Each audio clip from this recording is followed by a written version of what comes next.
E aí, galera, tudo bem? Então, conforme combinado, nós estamos aqui para analisar um magnífico Mas em que Mundo Tu Vive, livro de crônicas do José Faleiro, leitura obrigatória da URGS, e um enorme, mas um baita livro, um baita amparo para as redações sobre desigualdade social, preconceito social, diferenças sociais do Brasil e aí por diante. Talvez um dos melhores hoje. A primeira situação lembra que a gente sempre divide essa análise curta, objetiva, em 4 partes, tá?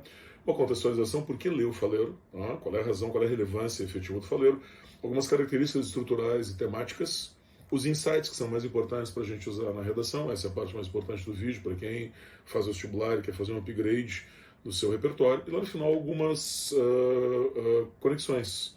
Tipo, se tu gostou do Faleiro, quem mais tu pode ler, deve ler e por diante, tá? A primeira coisa, por que ler o Faleiro?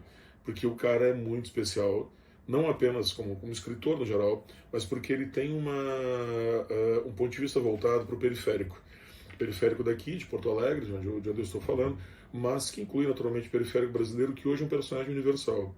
O que acontece com os efeitos do capitalismo no Brasil, em Porto Alegre, acontece no mundo inteiro. Então, o periférico brasileiro, efetivamente, ele interessa. Ele interessa para nós, brasileiros, mas ele interessa também globalmente. O foco do Faleiro é desvelar, desnudar as relações sociais entre aqueles que têm e os que não têm, entre os opressores e oprimidos, entre os pobres e os ricos. E uma segunda situação interessante também é que a narrativa do Faleiro ela desmancha a ideia da meritocracia, desmancha a ideia de que a pobreza, porque as pessoas ainda têm essa ideia, é um fenômeno no Brasil individual, é um fenômeno da falta de esforço, é um fenômeno da falta da capacidade. E também, naturalmente, coloca a pobreza como uma fatalidade estrutural, ou até refazendo a minha frase, não exatamente uma fatalidade, mas um fenômeno social. Não é uma fatalidade no sentido de ser uma coisa fortuita, é uma coisa, na realidade, programada. Essa é a ideia do Faleiro, esse é o foco central do Faleiro. Como características estruturais e temáticas, eu acho bem interessante colocar uma situação, e talvez por isso que as crônicas sejam tão boas, porque elas passam um pouco do ponto da crônica, né? Elas são quase ensaios, em que sempre tu tira uma lição. As narrativas são ótimas, mas o objetivo no finalzinho é te dizer, tá vendo? Tu já tinha pensado nisso aqui. Tu viu como é que o pobre reage em relação ao rico, como é que o rico reage, como é que é a condição do pobre, de onde vem o pobre, como estuda o pobre, como vive esse cara e qual é a condição, qual é a consequência social para todos disso. Espetacular. É uma coisa entre a crônica e o ensaio. O Faleiro ele é extremamente poderoso na questão do domínio da linguagem. Ele tem um coloquial que lembra a questão da quebrada, os diálogos são quebrado no sentido da periferia, né? Os diálogos são sempre representativos dessas pessoas. É uma voz como ele fala quando ele dá entrevistas. Faleiro é um cara absolutamente autêntico. Nem seria correto dizer autêntico, né? Ele é o que ele é. Ele é o cara que veio da periferia e o ponto de vista dele está ali. E isso se reflete na forma da linguagem. A ambientação das crônicas, na maioria, não na que eu vou analisar até, né? Mas se dá em comunidades. Como quase todos os livros, Faleiro, todos os livros até agora, são predominantemente grupos de pessoas que agem. Há protagonistas, naturalmente, há uma voz narrativa, mas tu tá vendo a comunidade ali se expressando. Isso eu acho muito legal, né? Ele é um cara que faz questão de representar esse meio de onde ele veio e, consequentemente, uma outra característica é a dinamicidade da narrativa. É muito fácil ler o Faleiro. As coisas fluem, porque são muitas informações e muitas pessoas contribuindo. E naturalmente o foco está aí, né? É o cotidiano da periferia. A gente pode ver muitas vezes nas crônicas o periférico fora da periferia, mas ele está representando a periferia, como na crônica que eu vou analisar, em situações às vezes mais em contextos mais privilegiados. Tá? Eu queria analisar, chegamos agora então nessa parte dos insights da narrativa, em 3 pontos diferentes. A crônica Assalariados. Eu gosto muito de usar essa crônica nessas redações sobre desigualdade. Tá? Qual é o resumo dessa crônica que eu vou deixar aqui para tu ver nas legendas, tá? Tu tem um grupo de trabalhadores, gesseiros, tá? Eu digo gesseiros e manos, porque eles são amigos, eles trabalham, mas eles são amigos, vêm da mesma comunidade, trabalhando num apartamento de elite, numa zona nobre de Porto Alegre. Os gesseiros, tá ligado? Vão criar um pouco mais de contexto. É um trabalho ruim, um trabalho que produz sujeira, é um trabalho que o cara fica todo marcado pelo gesso, né? Normalmente em ambientes que são quentes, extremamente desagradáveis. Né? E eles são hostilizados indiretamente, porque a dona da casa, uma pessoa rica, não está falando com eles, mas está falando, de certa forma, sobre eles, por essa pessoa mais bem colocadas socialmente, que a crônica chama de gente de bem, eles são utilizados pela sua condição social. A dona da casa tenta conseguir um benefício pelo filho dela, pro filho dela, tentando maquiar, mentir sobre a sua condição social, sua renda, para que o filho obtenha um benefício universitário, uma cota. Na realidade, a mulher está tentando mascarar sua renda para que o filho entre como cotista numa universidade federal.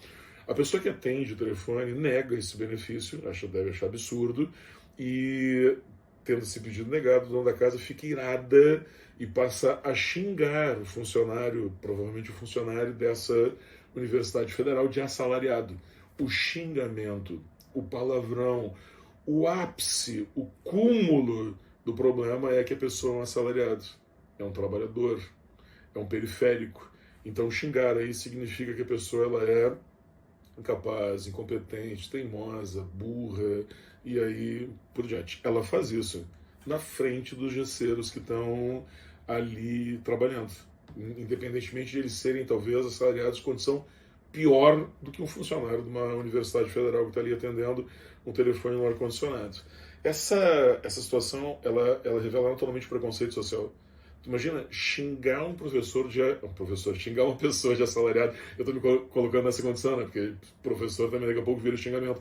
Tu jamais imaginaria xingar um médico de médico, um advogado de advogado, mas um trabalhador tu xinga como se fosse efetivamente trabalhador. Isso desvela o preconceito social. Super comum, o pessoal, nas classes altas, né? Em sala de aula, hoje tu entra e pergunta se numa comunidade periférica a maioria são bandidos ou traficantes, e há pessoas que concordam. Veja, nós temos periferias aqui em Porto Alegre que moram 10 mil pessoas, 20 mil pessoas, são todos traficantes. As favelas cariocas e paulistas, algumas com mais de 1 milhão de pessoas, são todos traficantes. Tu vê que a imagem do pobre no Brasil já está diretamente associada ao crime. Então, chamá-lo de incompetente ou de burro, de assalariado, é plenamente aceitável. Isso revela também a questão da prepotência, porque observa a frase que finda a ligação, e quando a dona de casa, rica, percebe que não vai conseguir o benefício, ela diz assim, que raiva dessa gente, esses assalariados, amanhã eu vou lá, vou conversar bem de pertinho com eles, e aí eu quero ver, onde já se viu esses assalariados? Muito boa essa expressão, né, dessa gente. Lembra que o Chico Buarque de Holanda tem um livro, exatamente com esse nome, Essa Gente, com esse pronome essa, quase como um pronome definido, essa gente qualquer, correto? Tu vê que é um menosprezo de classe na linguagem da dona de casa evidente. Mas também há alguns dados interessantes para analisar. O conversar bem de pertinho significa pressionar essa pessoa de uma forma, com perdão da redundância, pessoal, entendeu? Talvez até com uma tentativa do jeitinho, tu entende? Ou ameaçando porque a pessoa tem poder, grana, relacionamento, ou até subornando. E mais um detalhe importante ainda, tu vê que o Fader ele coloca muito conteúdo nas suas narrativas. Tu percebe também o fenômeno da apropriação, né? Porque a pessoa está mascarando uma renda para obter uma cota, provavelmente, que é o direito de pessoas que não têm renda, e não de pessoas que têm grana. É o mesmo fenômeno. Isso acontece no Brasil direto, né? Do cara que lá pelas tantas consegue um cartão do Bolsa Família e tira essa renda de uma pessoa pobre, de um cara que visa valores que ele tem, que seriam insignificantes para essa pessoa, mas extremamente relevantes para quem precisa. Tá? E esses caras de quem tu se apropria os bens, a cota, por exemplo, tu chama de assalariados no sentido de incompetentes. É incrível nessa relação, essa inversão que a gente tem no Brasil nas visões sociais. O narrador da crônica, ele diz uma coisa super interessante, que é assim, vivemos tempos sombrios e o povo parece que perdeu a capacidade de se enxergar no espelho de meio de tanta escuridão. Parece que perdemos a capacidade de perceber as coisas mais óbvias. Nossos interesses nunca foram defendidos por aqueles que não experimentaram nossas dores. Interessante isso, né? Eu acho que o momento que nós vivemos no Brasil, essa discrepância social é tão grande que as pessoas já não ligam mais. Nós vivemos, naturalmente, um período incrível de solidariedade aqui em Porto Alegre com as enchentes. As pessoas se sensibilizaram, talvez porque tenha sido uma catástrofe natural. Mas a solidariedade não é uma marca, essa solidariedade não é uma marca constante nessas relações sociais do Brasil, muito mais pelo contrário. A marca constante é a exploração. No decorrer da narrativa, indignado com a postura da dona da casa, o narrador também gesseiro, também trabalhador. Inclusive o narrador ele é ajudante de gesseiro, ele está um passo abaixo do trabalhador, se questionando com a sua esposa em casa, e aí tu vê a realidade do faleiro e a vida dele. porque a esposa dele é a Dalva, também cronista, espetacular escritora, cronista, uma pessoa de sensibilidade incrível. Diz que é claro que ela não se importou, ela diz assim, ó, não, vocês não importavam para ela, eram invisíveis, foi como se vocês não estivessem ali.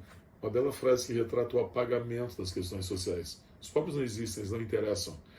Eu até vou acrescentar uma coisa aqui na frase da Dalva, logo, quem sou eu para falar, com a qual eu concordo inteiramente, né? Que existe essa invisibilidade dos pobres. Os pobres não existem para os ricos. Eles são, fazendo uma metáfora interessante, assim, eles são como o Upside Down, uma das séries mais interessantes da internet de hoje, né? Em que tu está numa dimensão do outro lado da parede aqui, tu está grudado na pessoa, a tua vida inclusive depende dela, todo mundo convive com os periféricos, eles são os motoristas de lotação, os porteiros, a doméstica, o segurança, tu convive com os caras todos os dias e tu não sabe da vida deles. Então há um fenômeno de invisibilidade, há um fenômeno de apagamento dessas classes sociais. E no caso dessa pessoa, um personagem horroroso que o Faleiro constrói aqui, da prepotência, do preconceito, às vezes dizer isso na frente da pessoa também é uma forma de ofendê-la, reduzi-la, colocá-la no seu, entre aspas, devido lugar. Ok?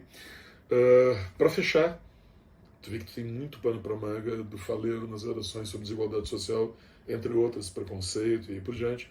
Eu vou deixar duas recomendações, uma recomendação interessante, duas, que eu já acabei de falar de uma, né? A Dalva, a mulher do Faleiro, que pode ser encontrada no Instagram, excelente cronista, mas também vale muito a pena ler o Edouard Louis, esse francês que vem bombando na Europa e também no Brasil, que tem um foco na questão da necropolítica, de como o Estado escolhe quem vai morrer. Essa é uma frase dele mesmo. E no Brasil nós sabemos quem são os escolhidos, e o Faleiro é um excelente descritor da necropolítica no Brasil. Fica a dica. Valeu a atenção de vocês. Obrigado e até a próxima. Valeu.